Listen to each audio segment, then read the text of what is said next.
जेव्हा तू मुंबईत आला होतास तेव्हा त्याच तुझ्या बायकोने, मग तेव्हा कदाचित ती होणारी बायको होती, म्हणजे रेणू वहिनीने स्वतःचं ब्रेसलेट गहाण ठेवून तुला पैसे दिले होते मुंबईत निवारा शोधण्यासाठी किंवा निवारा मिळवून डिपॉझिट भरण्यासाठी.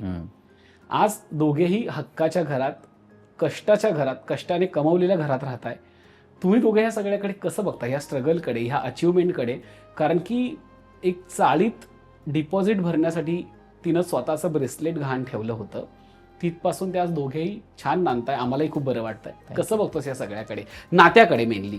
कसं असतं माहिती आहे का, आपल्या पडत्या काळामध्ये ज्याने आपल्याला मदत केली असते ना, त्याला कधीच विसरायचं नसतं.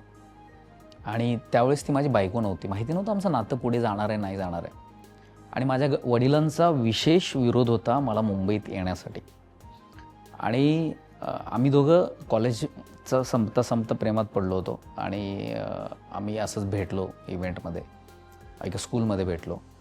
सो माझं असं झालं की ज्यावेळेस तिने ते ब्रेसलेट जे घाण ठेवून मला डिपॉझिटसाठी 15,000 रुपये दिले होते, ते आज माझं 1.5 करोडचं जेव्हा घर घेऊन मी तिला ते दिलं, तर मला वाटतं की त्या 1.5 करोडची किंमत मला जास्त आहे त्या 15,000ची. म्हणजे या 1.5 करोडपेक्षा त्या 15,000ची किंमत, व्हॅल्यू मला जास्त आहे.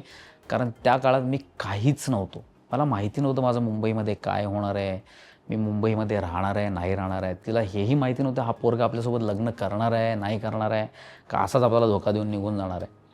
पण त्या 15,000मुळे मी इथे टिकलो, त्या डिपॉझिटमुळे. आणि आज आम्ही एकत्र 1.5 करोडचं घर घेतलं आणि एकत्र राहतो आहे. वास्तुशांतीला तू विशेष आला होतास. सो ती खूप स्वीट आहे रे, सगळ्यांसोबत खूप छान बोलते. सो तिच्यासोबत आयुष्य असंच पुढे घालवायचं आहे आणि तिचं सपोर्ट असणं खूप गरजेचं आहे. तुलाही खूपदा ट्रोलिंग केलंय, आता ट्रोलिंगकडे बघण्याचा दृष्टिकोन बदललाय का? कारण की आधीचा तुझा दृष्टिकोन वेगळा होता. तुला ते सांगितलं ना, माझा भाऊच करतो. माझा छोटा लहान भाऊ मला कमेंट वाचून दाखवत होता, कुठले त्या केळ्याच्या झाडावरच्या. सर ट्रोलिंगला आता एन्जॉय म्हणून घेतोय मी. ठीक आहे यार, तुम्हाला आता नाही अडवू शकत लोकांना आपण. आणि तू इथे बसून काय फ्रस्ट्रेटेड आहेस मला नाही माहिती आहे. तू मोबाईल बघितलायस आणि तुला वाटलं ह्याला आता शिव्या घालायच्या आहेत मला, तो घालणार आहे. त्याला काढायची जागा झाली आहे, ती जागा झाली आहे. मग आता एखाद्या अभिनेत्याने काहीतरी बोललं की मग सुरू त्याला.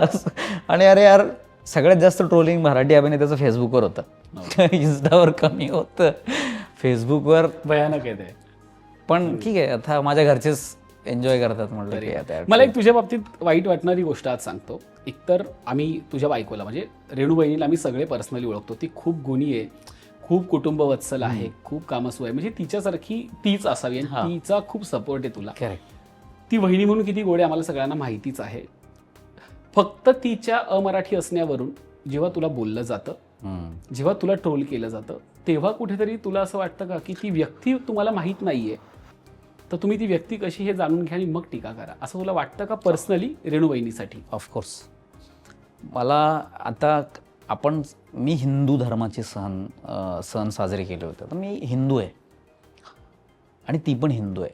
करवा चौथ हा हिंदूंचा सण आहे आणि तो तिला करायचा असतो, कारण तिचं बिलीफ आहे त्याच्यामध्ये की नवऱ्यासाठी आपण तो दिवसभराचा व्रत आपण केला पाहिजे.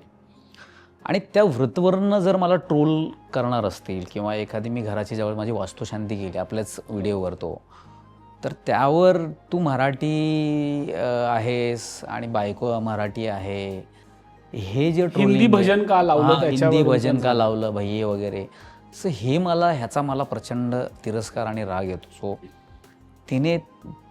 तिला त्रास होताना बघून मला त्याचा त्रास होतो. आणि मग मी अशा लोकांना भीक नाही घालत, मग मी त्यांना बरोबर ऐकवतो.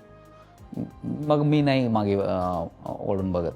पण ठीक आहे, बाकी माझ्यावर तुम्ही जेवढं तुम्हाला ट्रोलिंग करायचं तेवढं ट्रोलिंग करा, माझ्या कामावर करा, माझ्यावर करा, मी काहीतरी आता केळ्याचं झाड लावलं म्हणून त्याच्यावर करा, सगळ्या गोष्टींवर ट्रोल करा. कुटुंबापर्यंत येऊ नका. तुमच्या घरापर्यंत येत नाही ना मी, मग माझ्या घरापर्यंत तुम्ही नाही आलं पाहिजे. आणि ती काय या क्षेत्रामध्ये नाहीच आहे. सो बायकोला ट्रोल केले की राग प्रचंड येतो मला. वा.